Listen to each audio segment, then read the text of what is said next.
नमस्कार। हिंदू धर्म का महान ग्रंथ महाभारत ज्ञान का विशाल भंडार है। इस ज्ञान रूपी भंडार को हम महाभारत का महापर्व नामक श्रृंखला के रूप में पिरोकर आपके लिए लाए हैं। सीखने, समझने और जीवन को उचित दिशा में ले जाने के लिए इस ज्ञान गंगा की रचना की गई है। इस प्रयास में आप सभी का स्वागत है। इसमें मैं डॉक्टर योगिता पंत, मार्गदर्शक, गुरु एवं हिंदू विचारक डॉक्टर अनिल चावला जी के सम्मुख कुछ जिज्ञासाएं प्रकट करूंगी और वे समाधान करेंगे। आइए बुद्धि और विवेक के देवता विघ्नहर्ता गणेश, देवी सरस्वती, द्वापायन कृष्ण और वासुदेव कृष्ण को सादर नमन कर इस वार्तालाप का आनंद लें। अनिल जी, बहुत बहुत स्वागत है आपका। नमस्कार।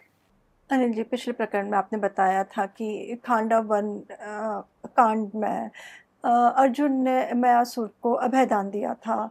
इतने भयंकर अग्निकांड से बचने के बाद मय की अर्जुन के प्रति क्या प्रतिक्रिया थी? क्या कृतज्ञता के भाव थे? कैसे भाव थे उनके? देखिए, मयासुर के मन में कृतज्ञता तो बहुत थी। उसका जीवन उसको पुनः मिल गया था। जी उसके सामने मृत्यु खड़ी थी और उसे जीवन मिल गया था। जी अब वहां यमुना किनारे आराम कर रहे थे सब, कृष्ण, अर्जुन, और मयासुर भी वहीं था। जी तो मयासुर ने बड़ी विनम्रता पूर्वक, बहुत आदर पूर्वक कहा अर्जुन से कि हे कुंती नंदन, आपने मेरे जीवन की रक्षा की। एक और तो ये अत्यंत क्रोध से भरे वासुदेव कृष्ण थे जी जो मुझे मारने के लिए बिल्कुल तत्पर थे, जी और दूसरी ओर मुझे जलाने के लिए अग्निदेव खड़े थे। जी आपने दोनों से मेरी रक्षा की। ये आपने मुझ पे बहुत बड़ा उपकार किया है। इस उपकार के बदले मैं आपकी क्या सेवा करूं? मैं कुछ सेवा करना चाहता हूं, बताइए मैं क्या सेवा करूं आपकी? जी। तो मयासुर ने जब इस प्रकार अर्जुन से पूछा तो अर्जुन ने क्या कहा? कुछ उनसे सेवा ली? अर्जुन ने कहा, नहीं, हे असुरराज, तुमने जो इस प्रकार कृतज्ञता प्रकट कर दी, जी जो तुमने ये भाव प्रकट कर दिया कि तुम मेरे प्रति कृतज्ञ हो, जी तो ये मानो कि तुमने मेरा उपकार चुका दिया। अब मेरा तुम पर कोई उपकार नहीं, तुमने कृतज्ञता प्रकट कर दी, हो गया, और कुछ नहीं चाहिए। जी तुम्हारा कल्याण हो, तुम जाओ और सदा मेरे प्रति प्रेम बनाए रखना, और हम भी तुम्हारे प्रति सदा स्नेह का भाव रखें। यानी केवल क्या मांग रहे हैं? प्रेम और स्नेह। जी हम स्नेह देंगे, तुम प्रेम देते रहना, जी और तुमसे कुछ नहीं चाहिए। एक सद्भावना का भाव। बस एक सद्भावना का भाव तुम्हारे मन में रहे, जी हमारे मन में तो है, तुम्हारे मन में भी रहे, बस इतना ही चाहिए और कुछ नहीं चाहिए। तुम बिल्कुल उन्मुक्त होके जाओ। जी जब अर्जुन ने इस प्रकार कहा तो फिर मयासुर ने कुछ और कहा उनसे? मयासुर ने कहा कि हे प्रभु, आपने जो बात कही है वे आप जैसे महान पुरुष के अनुरूप ही है। महान पुरुषों से यही आशा की जाती है,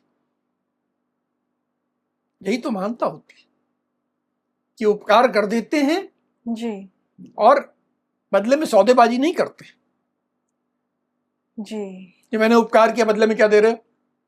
या ये मैं छोटे लोग करते हैं। जी या मैं तुम्हारा ये काम करूंगा, कितना क्या दे रहे हो मुझको? हाँ, तो बोले ये आप जैसे महान व्यक्ति से मुझे यही आशा थी, ये आपके अनुरूप है। परंतु हे भारत, भारत का अर्थ हे ज्ञानवान, जी मैं बड़े प्रेम से, मेरा मन है कि मैं आपके लिए कुछ करूं, मेरा कुछ करने का बहुत मन है, मैं कुछ करना चाहता हूं। मैं दानवों का विश्वकर्मा हूं एवं शिल्प विद्या का महान पंडित हूं। मैं आपके लिए कुछ निर्माण करना चाहता हूं। जी पूर्व काल में पहले मैंने दानवों के लिए बहुत महल बनाए हैं। इसके अतिरिक्त मैंने बहुत से रमणीय उद्यान बनाए हैं, गार्डन्स बनाए हैं, भांति भांति के सरोवर बनाए हैं। जी। और मैंने बहुत से रमणीय स्थान बनाए हैं, इच्छानुसार चलने वाले रथ बनाए हैं, विचित्र अस्त्र शस्त्र बनाए हैं, और मैंने इतना ही नहीं, मैंने कुछ विशाल नगरों का भी निर्माण किया है, बहुत अद्भुत एवं श्रेष्ठ वाहनों का भी निर्माण किया है, बहुत सी ऐसी सुरंगें बनाई हैं जो कि बड़ी मनोहर हैं, जो कि बहुत आरामदायक हैं, सुखदायक हैं। देखिए, वो अपने आप में एक कंप्लीट आर्किटेक्ट, सिविल इंजीनियर जी। है। वो बहुत बड़ी इंजीनियरिंग कैपेबिलिटीज के साथ जी। वो है, और उसने बड़ी विनम्रता से कहा कि मुझ में ये सब क्षमताएं हैं, जी। मुझ में ये सब गुण हैं, जी। अतः मैं आपके लिए भी कुछ करना चाहता हूं, कृपया मुझे अवसर दें। जी। इस प्रकार उसने बड़ी विनम्रता से अर्जुन से बात कही। जी। जब मैंने इस तरह से निवेदन किया कि मुझे कुछ बताइए, और इतनी सारी चीज़ें बता दी कि मेरे में ये गुण हैं और क्षमताएँ हैं, मैं ये कर सकता हूँ, तो अर्जुन ने फिर कुछ बोला? अर्जुन अब भी संकोच कर रहे थे। अर्जुन ने कहा, हे मयासुर, तुम अपने को मेरे द्वारा प्राण संकट से मुक्त किया हुआ मानते हो, तुम्हें ऐसा लगता है कि मैंने तुम्हारे प्राण तुम्हें दिए हैं, जी। इसलिए मैं तुमसे कुछ काम नहीं करा पाऊंगा। ये देखिए कितना बड़ा सिद्धांत है। जी। आजकल क्या होता है कि हम जिस पर एहसान करते हैं, हम सोचते हैं वो हमारा गुलाम बन गया। जी, ठीक कहा आपने। नहीं, ये विचार गलत है। मैंने एहसान किया, मैं उसके आत्मसम्मान को ठेस पहुंचा दूं, उसको अपना गुलाम बना लूं, उसको एक के बाद एक काम बताते जाऊं, नहीं, ऐसा नहीं। हाँ, वो मेरा मित्र बन जाए, वो मेरे प्रति प्रेम भाव रखे, जी। ये तो ठीक है, लेकिन मैं उससे ज्यादा काम निकाल लूं, ज्यादा से ज्यादा लाभ ले लूं, नहीं, ये नहीं। तो मैंने कहा, देखो, तुम ये मानते हो कि मैंने तुम्हारे प्राणों की रक्षा की है, इसलिए मैं तुमसे कोई काम नहीं करा सकता। जी। मैं तो कुछ नहीं कहूंगा। हाँ, लेकिन मैं ये भी समझता हूँ तुम्हारे मन में जो भाव है, तुमने जो संकल्प ले रखा है कि मेरा कुछ भला करना चाहते हो, कुछ मेरे लिए निर्माण करना चाहते हो, ये शुभ भाव है, अच्छा भाव है, और मैं नहीं चाहता कि तुम्हारी भावनाओं को कोई ठेस पहुंचे। जी। ये तुम्हारा जो संकल्प है ये व्यर्थ हो, कि भाई तुम दुखी हो जाओ, जी। ये भी ठीक नहीं है, क्योंकि मेरा तुम्हारे प्रति स्नेह है। जी। तो ये स्नेह से कहता, तो मैं तो कुछ नहीं कह पाऊंगा, लेकिन तुम एक काम करो। ये वासुदेव कृष्ण बैठे हैं, तो जो इनका कोई प्रिय काम हो ना, जी, जो ये कहे वो कर दो, और जो ये कहेंगे वो तुम कर दोगे, जी, तो तुम्हारा मेरे प्रति सब कर्तव्य पूर्ण हो जाएगा। देखिए कैसा संकोच है। जी, ये संकोच भी सीखने लायक चीज। जहां प्रेम होता है, जहां स्नेह होता है, वहां मांगने में बेशर्मी नहीं हो सकती, वहां बहुत संकोच से मांगा जाता है। तो बड़े संकोच में अर्जुन ने कहा, देखो मैं तो नहीं मांग पाऊंगा, मेरे लिए संभव नहीं है, लेकिन ये वासुदेव कृष्ण बैठे हैं, ये जो कह दें जी, तुम कर दो। जी। अर्जुन के ऐसे कहने पे तो क्या मैंने फिर कृष्ण से कुछ कहा कि अपनी भावना व्यक्त करी, और फिर कृष्ण ने क्या मांगा उनसे, क्या करने को कहा? अब मैंने कृष्ण से अनुरोध किया जी। कि हे वासुदेव, आप बताइए। जी।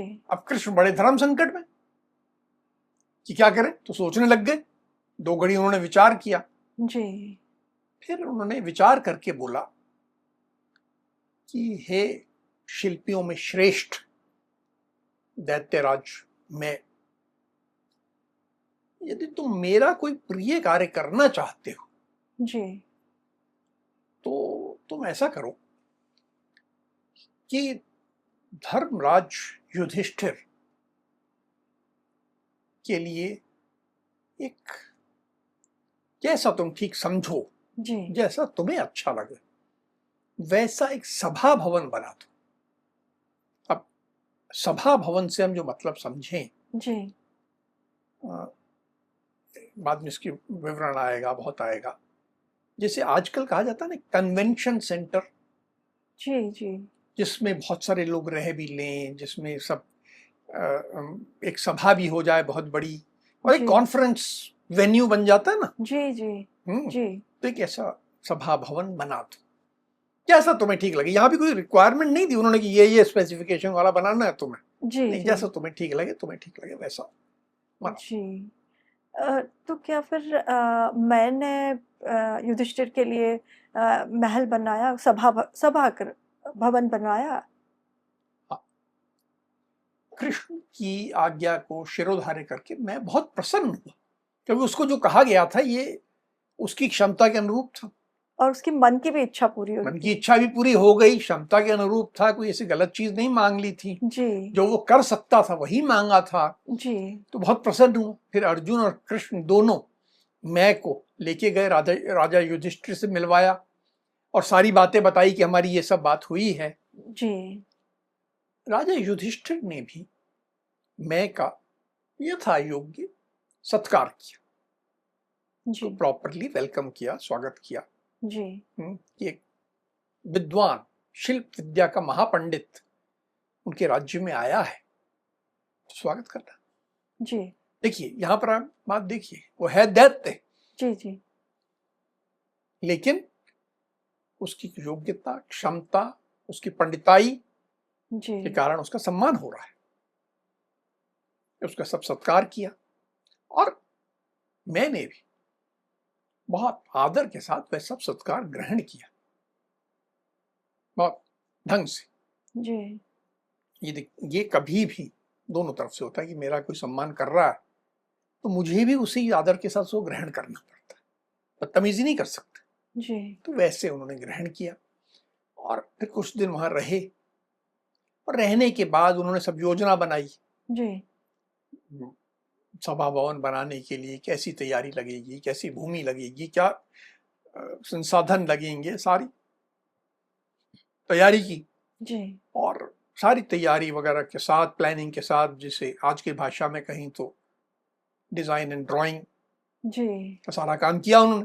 जी करके राजा युधिष्ठिर को बताया, फिर राजा युधिष्ठिर ने भूमि की व्यवस्था की, और एक शुभ मुहूर्त में जी बहुत सारे हजारों ब्राह्मणों का पूजन कराया गया, उनको सब खीर वीर खिला के, धन आदि दान देकर, शुभता का वातावरण करके राजा युधिष्ठिर ने एक विशाल भूखंड की नप्ती करवाई। लैंड अलॉटमेंट करना पड़ेगा सबसे पहले, जी जी जी जहां बनना है तो उसकी पहले नप्ती करके, हाँ भाई ये एरिया जो है आपको हम देते हैं, यहाँ पर आपको बनाना है। जी जी तो नप्ती करवा के और वो हैंड ओवर कर दिया गया मैं को जी कि ये अब आपका, अब आप इसमें बनाने का कार्य करिए। जी तो ये नाप हो गया, जमीन का जो नाप हो गया, तो क्या इसके बाद फिर मैंने निर्माण कार्य प्रारंभ किया? जब ये जमीन की नप्ती वगैरह हो गई, जी तो मैं असुर अर्जुन के पास गया जी और कहा कि हे भारत, मैं आपकी आज्ञा चाहता हूं, मैं एक जगह जाऊंगा और फिर शीघ्र लौट आऊंगा, मुझे कुछ समय लगेगा लेकिन जी मैं लौट आऊंगा। पहले की बात है, पूर्व काल में जब दैत्य कैलाश पर्वत के पूर्व में मैनाक पर्वत के पास एक यज्ञ करना चाहते थे, तो वहां एक स्थान है बिंदुसार। जी बिंदुसार के समीप एक सत्य प्रतिज्ञ राजा वृषपर्व है, उनकी सभा में मैंने कुछ सामान रखवा रखा है, उनके महल में कुछ मैंने सामान रखवा दिया था। जी अगर वो सामान अब भी वहां हुआ जी तो मैं उसे लेकर शीघ्र लौट आऊं। जी बिंदुसार में उस सामान में एक भयंकर गदा है जो बहुत विलक्षण, जैसे आपके लिए गांडीव उपयुक्त, जी वैसे भीमसेन के लिए वो गदा उपयुक्त। वो एक गदा 1,00,000 गदाओं के बराबर है, बहुत भयंकर है, बहुत शुभ है। जी और वहीं पर वरुण देव का एक विशाल शंख भी है। ये सब वस्तुएं लाकर मैं आपको भेंट करूंगा, जी तो आप मुझे अनुमति दीजिए जाने की। जी। मैंने जब अर्जुन से अनुमति मांगी तो क्या अर्जुन ने अनुमति दी, और उसके बाद क्या वे सब जो भी उनको वस्तुएं लानी थी वे लाने में सफल हुए? हाँ, अर्जुन ने बड़ी सहर्ष अनुमति दी कि हाँ आप जाइए, जी आप अच्छे काम के लिए जा रहे हैं, जाइए करके फिर आइए। अर्जुन से आज्ञा प्राप्त करके मयासुर उत्तर पूर्व दिशा की ओर चले। देखिए कहाँ थे? इंद्रप्रस्थ में रुके हुए थे। इंद्रप्रस्थ दिल्ली, से आज की हाँ, आज की दिल्ली। दिल्ली। दिल्ली से उत्तर पूर्व की ओर गए, वहाँ कैलाश पर्वत जी से और उत्तर में, मतलब जिसे आज तिब्बत का इलाका कहते हैं, जी वहाँ मैनाक पर्वत की ओर गए। वहाँ हिरण्यश्रृंग नामक विशाल पर्वत के पास एक रमणीय स्थान बिंदुसर नामक स्थान था, तीर्थ था, वहाँ गए। वहाँ पर उन्होंने वो गदा जिसकी बात हुई थी, शंख तो लिया, जी पर जो उनका मुख्य आने का उद्देश्य था, जी क्योंकि उन्हें इतना बड़ा सभावन हुआ था, उसके लिए कुछ सामग्री चाहिए थी, जी तो आए थे वो सामग्री लेने। जी उन्होंने गदा और शंख की तो बात की, जी जी लेकिन कुछ विशेष मटेरियल्स जी वहां से लेने थे, जिनमें एक स्फटिक मणिमय द्रव्य था, जी और भी सामग्री थी जो कि सभा भवन में लगने वाली थी। जी तो ये सब लेके वे वापस लौट आए। उन्होंने वे गदा भीमसेन को भेंट की, और वो जो वरुण देव का विशाल शंख था जी जिसका नाम था देवदत्त, वो उन्होंने अर्जुन को भेंट किया। और फिर अब सब सामग्री हो गई थी, भूमि हो गई थी, जी जी तो वे अपना सभा भवन के निर्माण करने में जुट गए। और जी वो उन्होंने ऐसा सभा भवन बनाया जो तीनों लोकों में विख्यात था, सुंदर था। जी। अनिल जी, अभी आपने बताया कि विख्यात भवन का निर्माण हुआ, तो इसके बारे में थोड़ा-सा विस्तार से बताइए। को ये मैंने पहले ही बताया कि सभा भवन केवल एक हॉल नहीं है, जी, ये अपने आप में एक, जिसे आज कन्वेंशन सेंटर या कॉन्फ्रेंस सेंटर जी, कहते हैं, जी, वैसा, जिसमें हर तरह की सुविधाएं हैं, रुकने की सुविधा है, कमरे हैं, बहुत सारे लोग आए तो वहीं रुक जाएं, जी, वहीं उनके खाने पीने की भी व्यवस्था हो जाए, और वहीं उनकी बैठक भी हो जाए, बड़ी बैठक भी हो जाए, छोटी बैठकें भी हो जाए, जैसे आजकल एक बनते हैं। ये वैसा विशाल था, अत्यंत विशाल। मोटे तौर से समझे, अगर उसके साइज की बात करें जी, तो लगभग 10,000 हाथ चौड़ा और लगभग उतना ही लंबा था। अगर आज के मीटर की भाषा में कहें जी, तो लगभग 5,000 मीटर। यानी कितना बड़ा, आप समझिए, 5 किलोमीटर एक तरफ, 5 किलोमीटर दूसरी तरफ। जी, कोई छोटी जगह नहीं है ये। जी, आज भी इतना बड़ा शायद कन्वेंशन सेंटर हिंदुस्तान में नहीं है, जी, इतना बड़ा। हम्म, और हर तरह की उसमें सुविधाएं। उसमें जो वृक्ष थे वो बिल्कुल सुवर्ण में थे, सोने जैसे वृक्ष शोभा पाते थे। वैसी सा स्थान, उसके जैसे सुंदर, तो उस समय कहा जाता था कि ब्रह्मा जी की सभा भी नहीं है, इतना सुंदर बनाया। जी, उसमें अनेक विशेषताएं थी, लेकिन एक विशेष था जिसका बाद में भी उल्लेख आएगा, जी, कि उसमें एक बहुत सुंदर पुष्करणी बनी हुई थी। पुष्करणी मतलब छोटा पूल जी, या छोटा तालाब, जो इंडोर पूल होता है, वैसा बना हुआ था। ये एक इंडोर पूल बना हुआ था, बहुत सुंदर। इसमें कमल खिले हुए थे, कमल के पत्ते फैले हुए थे, और इतना ही नहीं, यहाँ पर अनेक प्रकार के पक्षी भी रहते थे। वहीं अंदर ही जी, इन उसमें, इस पूल में, इस पुष्करिणी में सुनहरे रंग की मछलियां थी, डेकोरेटिव फिशेस जैसे आज होती है ना, जी, जी, बिल्कुल सुनहरी मछलियां थी, कछुए थे। उन सब से उसकी शोभा बढ़ती थी। उसमें बिल्कुल स्वच्छ जल भरा हुआ था, बिल्कुल साफ जल, और उसमें उतरने के लिए स्फटिक मणि की सीढ़ियां बनी हुई थी। और वो चारों ओर से मणियों से, स्वर्ण से ऐसा सजाया गया था कि एक बार विश्वास ही नहीं होता था कि यहाँ कोई ये पुष्करणी है, यहाँ कोई पूल है। जी केवल आदमी सुंदरता निहारता चला जाता था जी और पानी में गिर जाता था।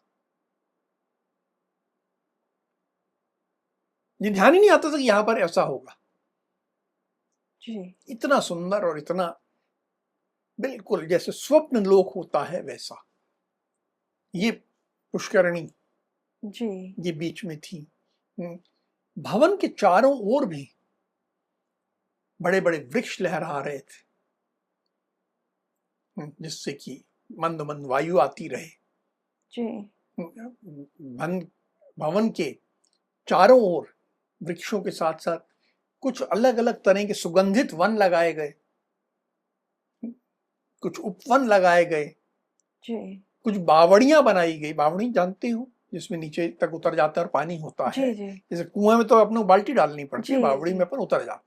तो चारों ओर ऐसी बावड़ियां बनाई गई जिनसे जल का प्रबंधन हो सके, और वेल जिस प्लान कहे बना था। बहुत वेल प्लान। और उसमें कि लोग आएंगे, जब मेहमान आएंगे जी तो उनके पास घूमने फिरने का स्थान भी तो होना चाहिए।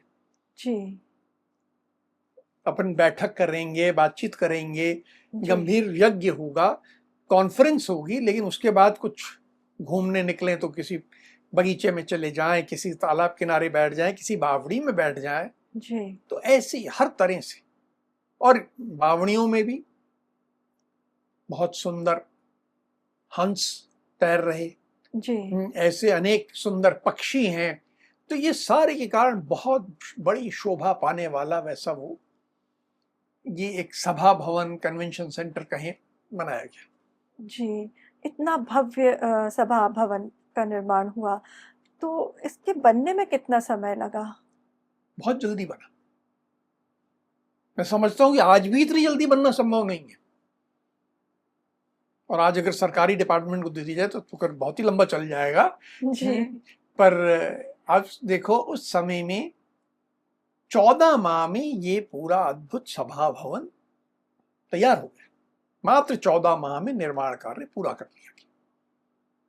जब भवन तैयार हो गया जी तो उसने राजा युधिष्ठिर को इसकी सूचना दी जी कि आपने के लिए सभा भवन तैयार है, और फिर उन्हें सौंप कर, उनको हैंडओवर करके जी फिर मैं वहां से चला गया।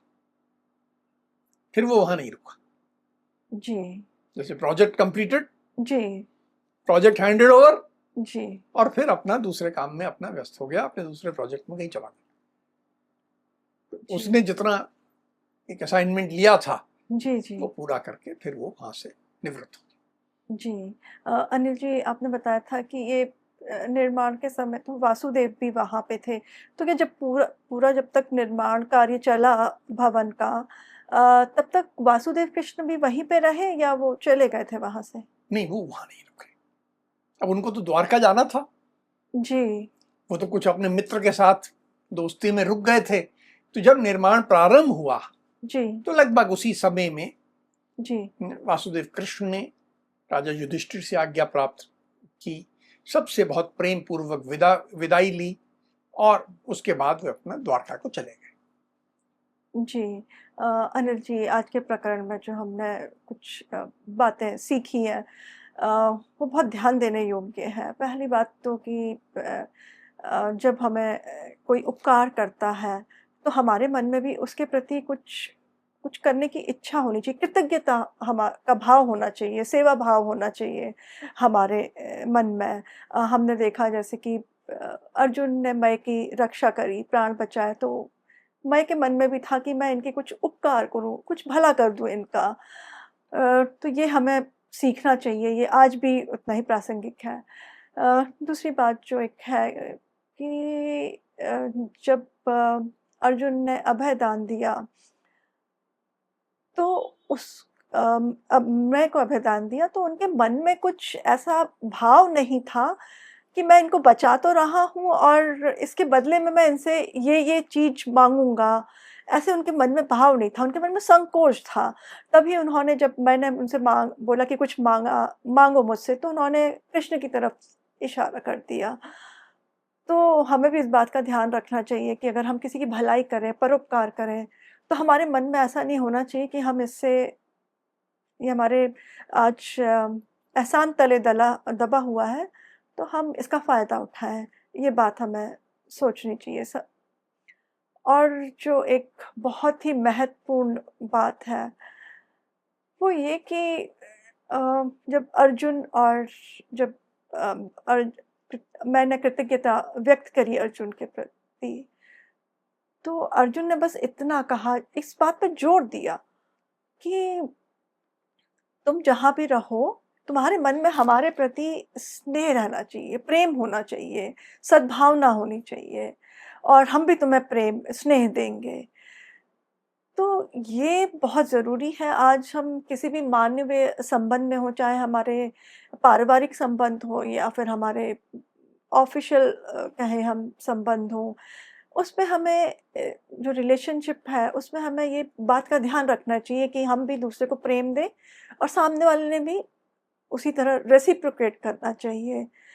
अब हम आज की चर्चा को यहीं विराम देते हैं। अगली कड़ी में महाभारत के महापर्व से जुड़े कुछ मार्गदर्शक प्रसंगों के साथ हम दोनों फिर उपस्थित होंगे।